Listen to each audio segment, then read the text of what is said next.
Chapter 20, Aristotle's Ethics. In the corpus of Aristotle's works, 3 treatises on ethics have a place, but 2 of these are now generally held to be by disciples. The third, the Nicomachean Ethics, remains for the most part unquestioned as to authenticity, but even in this book there is a portion, books 6 and 7, which is held by many to have been incorporated from one of the works of disciples. I shall, however, ignore this controversial question and treat the book as a whole and as Aristotle's. The views of Aristotle on ethics represent, in the main, the prevailing opinions of educated and experienced men of his day. Countenance such unorthodox theories as are to be found in the Republic concerning property and the family. Those who neither fall below nor rise above the level of decent, well-behaved citizens will find in the Ethics a systematic account of the principles by which they hold that their conduct should be regulated. Those who demand anything more will be disappointed. The book appeals to the respectable middle-aged and has been used by them, especially since the 17th century, to repress the ardors and enthusiasms of the young. But to a man with any depth of feeling, it cannot but be repulsive. The good, we are told, is happiness, which is an activity of the soul. Aristotle says that Plato was right in dividing the soul into 2 parts, one rational, the other irrational. The irrational part itself he divides into the vegetative, which is found even in plants, and the appetitive, which is found in all animals. The appetitive part may be in some degree rational when the goods that it seeks are such as reason approves of. This is essential to the account of virtue, for reason alone, in Aristotle, is purely contemplative and does not, without the help of appetite, lead to any practical activity. There are 2 kinds of virtues, intellectual and moral, corresponding to the 2 parts of the soul. Intellectual virtues result from teaching, moral virtues from habit. It is the business of the legislator to make the citizens good by forming good habits. We become just by performing just acts, and similarly as regards other virtues. By being compelled to acquire good habits, we shall in time, Aristotle thinks, come to find pleasure in performing good actions. One is reminded of Hamlet's speech to his mother, "Assume a virtue if you have it not. That monster, custom, who all sense doth eat, of habits devil, is angel, yet in this, that to the use of actions fair and good he likewise gives a frock or livery, that aptly is put on." We now come to the famous doctrine of the golden mean. Every virtue is a mean between 2 extremes, each of which is a vice. This is proved by an examination of the various virtues. Courage is a mean between cowardice and rashness, liberality between prodigality and meanness, proper pride between vanity and humility, ready wit between buffoonery and boorishness, modesty between bashfulness and shamelessness. Some virtues do not seem to fit into this scheme. For instance, truthfulness. Aristotle says that this is a mean between boastfulness and mock modesty, 1108a, but this only applies to truthfulness about oneself. I do not see how truthfulness in any wider sense can be fitted into the scheme. There was once a mayor who had adopted Aristotle's doctrine. At the end of his term of office, he made a speech saying that he had endeavored to steer the narrow line between partiality on the one hand and impartiality on the other. The view of truthfulness as a mean seems scarcely less absurd. Aristotle's opinions on moral questions are always such as were conventional in his day. On some points they differ from those of our time, chiefly where some form of aristocracy comes in. We think that human beings, at least in ethical theory, all have equal rights, and that justice involves equality. Aristotle thinks that justice involves not equality, but right proportion, which is only sometimes equality, in 1131b. The justice of a master or a father is different thing from that of a citizen, for a son or slave is property A, and there can be no injustice to one's own property, in 1134b. As regards slaves, however, there is slight modification of this doctrine in connection with the question whether it is possible for a man to be a friend of his slave. There is nothing in common between the 2 parties. The slave is a living tool. Qua slave, then, one cannot be friends with him. But qua man one can, for there seems to be some justice between any man and any other who can share in a system of law or be a party to an agreement, therefore can also be friendship with him in so far as he is a man, 1161b. A father can repudiate his son if he is wicked, but a son cannot repudiate his father because he owes him more than he can possibly repay, especially existence. 1163b. In unequal relations, it is right, since everybody should be loved in proportion to his worth, that the inferior should love the superior more than the superior love the inferior. Wives, children, subjects should have more love for husbands, parents, and monarchs than the latter have for them.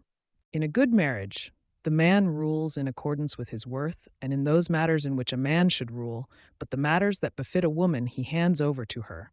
1160b. He should not rule in her province. Still less should she rule in his, as sometimes happens when she is an heiress. The best individual, as conceived by Aristotle, is every different person from the Christian saint. He should have proper pride and not underestimate his own merits. He should despise whoever deserves to be despised. 1124b. The description of the proud or magnanimous man is very interesting as showing the difference between pagan and Christian ethics, and the sense in which Nietzsche was justified in regarding Christianity as a slave morality. The magnanimous man, sick he deserves most, must be good in the highest degree, for the better man always deserves more, and the best man most. Therefore, the truly magnanimous man must be good, and greatness in every virtue would seem to be characteristic of the magnanimous man. And it would be most unbecoming for the magnanimous man to fly from danger, swinging his arms by his sides, or to wrong another. For to what end should he do disgraceful acts, he to whom nothing is great?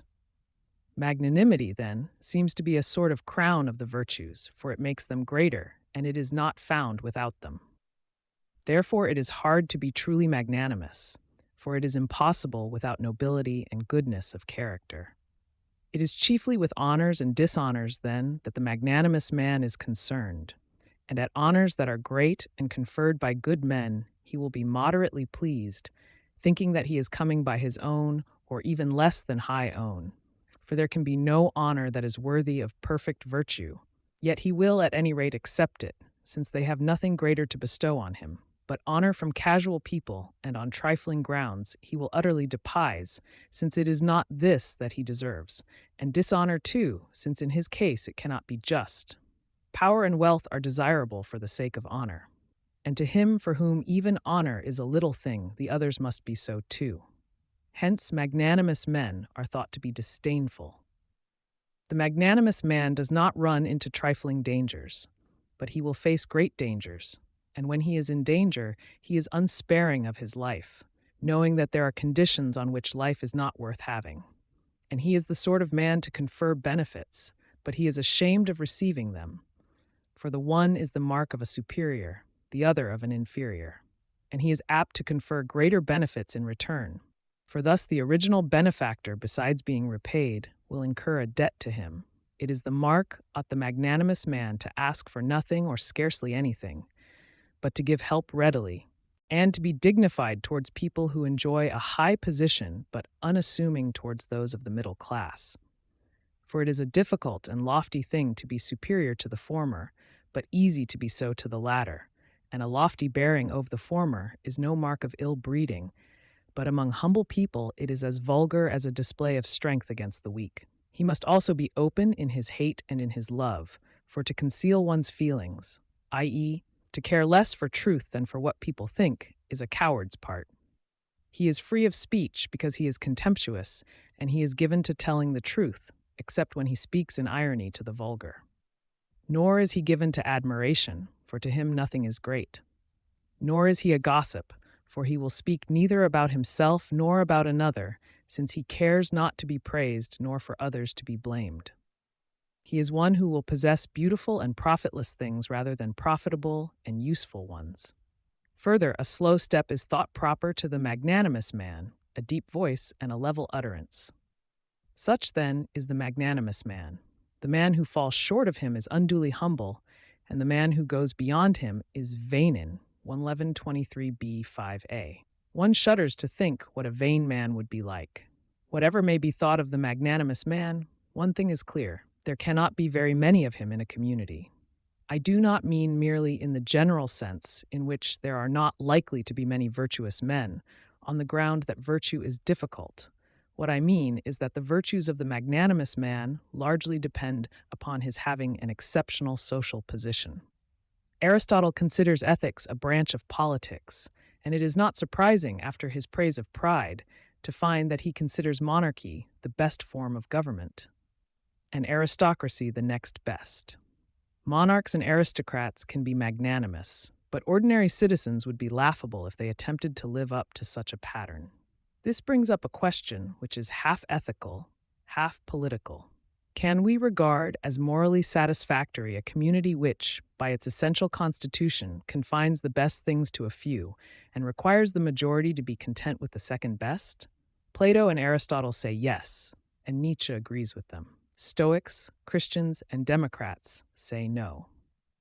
But there are great differences in their ways of saying no. Stoics and early Christians consider that the greatest good is virtue, and that external circumstances cannot prevent a man from being virtuous.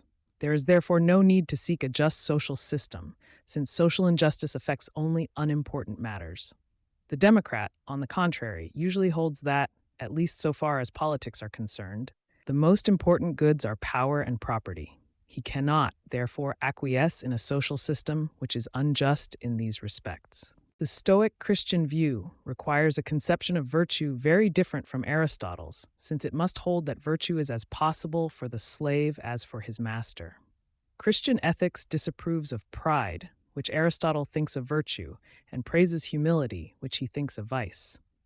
The intellectual virtues, which Plato and Aristotle value above all others, have to be thrust out of the list altogether, in order that the poor and humble may be able to be as virtuous as anyone else. Pope Gregory the Great solemnly reproved a bishop for teaching grammar. The Aristotelian view that the highest virtue is for the few is logically connected with the subordination of ethics to politics.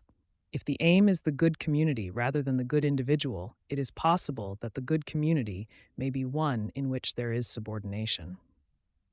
In an orchestra, the first violin is more important than the oboe, though both are necessary for the excellence of the whole. It is impossible to organize an orchestra on the principle of giving to each man what would be best for him as an isolated individual. The same sort of thing applies to the government of a large modern state, however democratic. A modern democracy, unlike those of antiquity, confers great power upon certain chosen individuals, presidents or prime ministers, and must expect of them kinds of merit which are not expected of the ordinary citizen. When people are not thinking in terms of religion or political controversy, they are likely to hold that a good president is more to be honored than a good bricklayer. In a democracy, a president is not expected to be quite like Aristotle's magnanimous man, but still he is expected to be rather different from the average citizen and to have certain merits connected with his station. These peculiar merits would perhaps not be considered ethical, but that is because we use this adjective in a narrower sense than that in which it is used by Aristotle. As a result of Christian dogma, the distinction between moral and other merits has become much sharper than it was in Greek times. It is a merit in a man to be a great poet or composer or painter, but not a moral merit. We do not consider him the more virtuous for possessing such aptitudes, or the more likely to go to heaven. Moral merit is concerned solely with acts of will, i.e., with choosing rightly among possible courses of action. I am not to blame for not composing an opera because I don't know how to do it. The orthodox view is that wherever two courses of action are possible, conscience tells me which is right, and to choose the other is sin. Virtue consists mainly in the avoidance of sin, rather than in anything positive. There is no reason to expect an educated man to be morally better than an uneducated man, or a clever man than a stupid man. In this way, a number of merits of great social importance are shut out from the realm of ethics. The adjective unethical, in modern usage, has a much narrower range than the adjective undesirable. It is undesirable to be feeble-minded, but not unethical. Many modern philosophers, however, have not accepted this view of ethics. They have thought that one should first define the good, and then say that our actions ought top be such as tend to realize the good. This point of view is more like that of Aristotle, who holds that happiness is the good.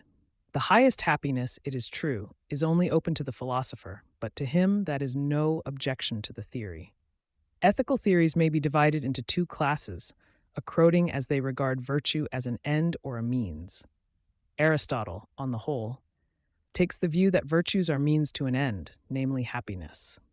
The end, then, being what we wish for, the means what we deliberate about and choose, actions concerning means most be according to choice and voluntary.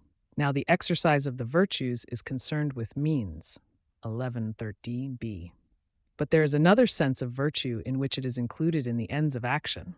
Human good is activity of soul in accordance with virtue in a complete life, 1098a. I think he would say that the intellectual virtues are ends, but the practical virtues are only means. Christian moralists hold that, while the consequences of virtuous actions are in general good, they are not as good as the virtuous actions themselves, which are to be valued on their own accountum, and not on account of their effects. On the other hand, those who consider pleasure the good regard virtues solely means. Any other definition of the good, except the definition as virtue, will have the same consequence. On this question, Aristotle, as already said, agrees mainly, though not wholly, and those who think the first business of ethics is to define the good, and that virtue is to be defined as a section tending to produce the good. The relation of ethics to politics raises another critical question of considerable importance. Granted that the good at which right action should aim is the good of the whole community, or ultimately of the whole human race, is this social good a sum of goods enjoyed by individuals, or is it something belonging essentially to the whole, not to the parts? We may illustrate the problem by the analogy of the human body. Pleasures are largely associated with different parts of the body, but we consider them as belonging to a person as a whole. We may enjoy a pleasant smell, but we know that the nose alone could not enjoy it. Some contend that, in a closely organized community, there are analogously excellences belonging to the whole, but not to any part. If they are metaphysicians, they may hold, like Hegel, that whatever quality is good is an attribute of the universe as a whole. But they will generally add that it is less mistaken to attribute good to a state than to an individual. Logically, the view may not be put as follows. W can attribute to a state various predicates that cannot be attributed to its separate members, that it is populism, extensive, powerful, etc.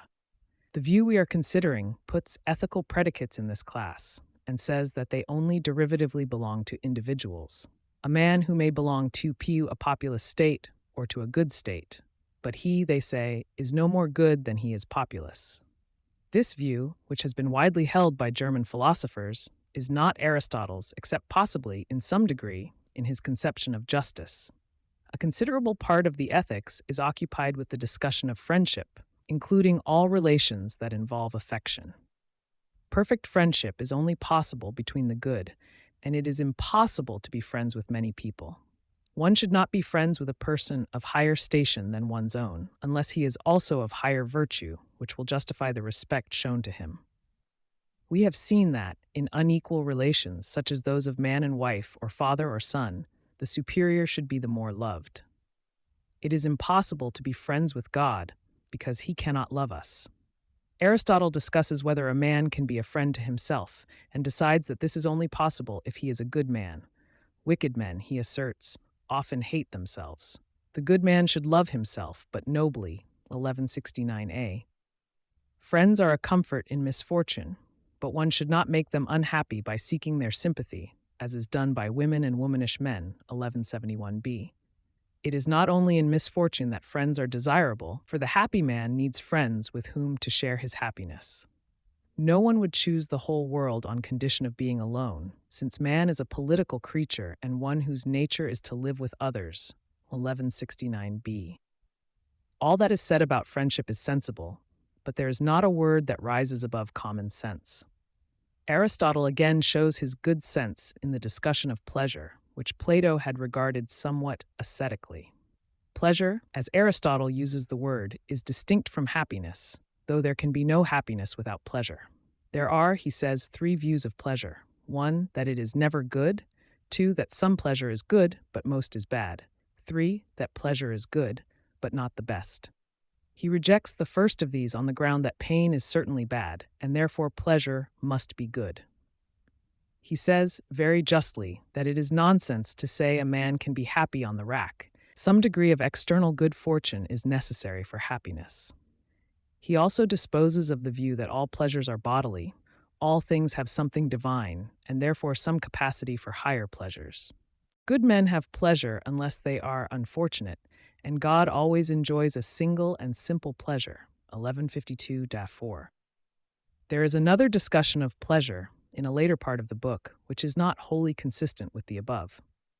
Here it is argued that there are bad pleasures, which, however, are not pleasures to good people, 1173b, that perhaps differ in kind, 1b, and that pleasures are good or bad according as they are connected with good or bad activities, 1175b.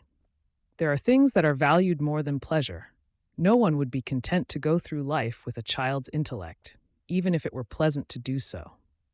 Each animal has its proper pleasure, and the proper pleasure of man is connected with reason. This leads on to the only doctrine in the book which is not mere common sense. Happiness lies in virtuous activity, and perfect happiness lies in the best activity, which is contemplative. Contemplation is preferable to war or politics or any other practical career because it allows leisure, and leisure is essential to happiness. Practical virtue brings only a secondary kind of happiness. The supreme happiness is in the exercise of reason, for reason, more than anything else, is man. Man cannot be wholly contemplative, but in so far as he is so he shares in the divine life. The activity of God, which surpasses all others in blessedness, must be contemplative. Of all human beings, the philosopher is the most godlike in his activity, and therefore the happiest and best. He who exercises his reason and cultivates it seems to be both in the best state of mind and most dear to the gods. For if the gods have any care for human affairs, as they are thought to have, it would be reasonable both that they should delight in that which was best and most akin to them, i.e., reason, and that they should reward those who love and honor this most, as caring for the things that are dear to them and acting both rightly and nobly. And that all these attributes belong most of all to the philosopher is manifest. He, therefore, is the dearest to the gods, and he who is that will presumably be also the happiest, so that in this way, too, the philosopher will more than any other be happy. 1179a. This passage is virtually the peroration of the Ethics. The few paragraphs that follow are concerned with the transition to politics. Let us now try to decide what we are to think of the merits and demerits of the Ethics. Unlike many other subjects treated by Greek philosophers, ethics has not made any definite advances in the sense of ascertained discoveries. Nothing in ethics is known in a scientific sense. There is therefore no reason why an ancient treatise on it should be in any respect inferior to a modern one. When Aristotle talks about astronomy, we can say definitely that he is wrong. But when he talks about ethics, we cannot say, in the same sense, either that he is wrong or that he is right. Broadly speaking, there are three questions that we can ask about the ethics of Aristotle or of any other philosopher. 1. Is it internally self-consistent? 2. Is it consistent with the remainder of the author's views? 3. Does it give answers to ethical problems that are consonant to our own ethical feelings?